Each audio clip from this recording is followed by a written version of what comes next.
எல்லாருக்கும் வணக்கம். என் பேர் ஜெய குணசேகர். இப்போ நடந்த டிஎன்பிஎஸ்சி குரூப் 4 2024 எக்ஸாம்ஸில் வந்து 173 கொஸ்டின்ஸ் போட்டு கிளியர் பண்ணியிருக்கேன். என்னோட ஓவரால் ரேங்க் பார்த்தீங்கன்னா 1100 வருது. இதுதான் என்னோட ஃபர்ஸ்ட் அட்டெம்ப்ட். நான் எழுதுற ஃபர்ஸ்ட் எக்ஸாம்ஸே இதுதான் எனக்கு. நான் வந்து இங்கே சென்னை ஆஸ்கார் இன்ஸ்டியூட்டில் தான் வந்து ஜாயின் பண்ணேன். நான் ஸ்கூல்லையாக இருக்கட்டும், காலேஜ்லையாக இருக்கட்டும் ரொம்பவே ஆவரேஜ் ஸ்டூடெண்ட்டாக மட்டும்தான் இருந்தேன். இங்கே உள்ளே வரப்போ எனக்கு டிஎன்பிஎஸ்சியில் என்ன அப்படிங்கிற எந்த ஐடியாவுமே கிடையாது. ஆனால் இங்கே வந்ததுக்கப்புறம் தான் நிறைய ஸ்டாஃப்ஸாக இருக்கும், எல்லாருமே எனக்கு வந்து டிஎன்பிஎஸ்சினா என்ன, அதில் என்ன ஆப்பர்ச்சுனிட்டிஸ் இருக்குது, உங்களால் முடியுமா அப்படி எல்லா டவுட்ஸும் எனக்கு கிளியர் பண்ணாங்க. இங்கே வந்து எனக்கு நிறையா, அதாவது கிளாஸ் வந்து ஒரு 4 to 5 months கண்டக்ட் பண்ணியிருப்பாங்க. அதுக்கப்புறம் அந்த கிளாஸ் நடக்கிற டைம்லேயே முதல் நாள் நடத்துகிறாங்கன்னா அது வந்து நெக்ஸ்ட் டே வந்து எனக்கு டெஸ்ட்டு கண்டக்ட் பண்ணிடுவாங்க. அதனால் எனக்கு ஞாபகம் வச்சுக்க ஈஸியாக இருந்துச்சு.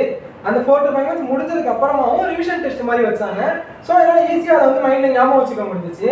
அதுக்கப்புறம் முடிஞ்சு நோட்டிஃபிகேஷன் வந்ததுக்கப்புறம் ஃபுல் டெஸ்ட் மாதிரி ஒன்று கண்டக்ட் பண்ணாங்க. அதாவது குரூப் ஒர்க் எப்படி எழுதுவீங்களோ அதே மாதிரி ஓஎம்ஆர் கொடுத்து எங்களுக்கு ப்ராக்டிஸ் பண்ண வச்சாங்க. அப்போ தான் நான் வந்து என்ன தப்பு பண்ணுறோம், ஓஎம்ஆர் மிஸ்டேக் என்னென்ன வருது, என்ன பாசிட்டிவ் நெகட்டிவ் மட்டும் இருக்குது அப்படிங்கிற நிறைய விஷயங்கள் நான் வந்து கற்றுக்கிட்டேன். இப்போ அதனால தான் நான் இங்கே வந்து உங்கள் முன்னாடி ஒரு அச்சீவராக இங்கே வந்து நிற்கிறேன்.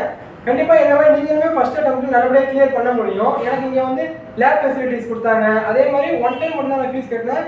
இப்போ குரூப் 2A நான் ப்ரிலிம்ஸ் இங்கே தான் நான் படிச்சுக்கிட்டு இருக்கேன். அடுத்த எக்ஸாம்ஸ்க்கும் குரூப் 2, குரூப் 1 இருக்கட்டும், ப்ரிலிம்ஸ் எல்லாத்துக்கும் நான் இங்கே தான் படிக்கலான்னு இருக்கேன். அதே மாதிரி டெஸ்ட் பேட்ச் அப்படிங்கிறத ரொம்பவே குரூப் 4 பாஸ் ஆகிறதுக்காக எந்த எக்ஸாம் பாஸ் பண்ணாலும் டெஸ்ட் பேட்ச்ங்கிறது தான் முக்கியம். நான் வந்து KGF 2.0 அப்படிங்கிற ஒரு டெஸ்ட் பேட்ச் பாஸ் அட்டன் பண்ணி தான் நான் வந்து கிளியர் பண்ணேன். அதே மாதிரி இப்போ வந்து ஒரு டெஸ்ட் பேட்ச் அப்படிங்கிறது டிஎன்பிஎஸ்சி குரூப் 4 2025க்கு அச்சீவர்ஸ் டெஸ்ட் பேட்ச் ஒரு ஸ்டார்ட் பண்ணுறாங்க. அதில் நானும் கண்டிப்பாக பார்ட்டிசிபேட் பண்ணுவேன்.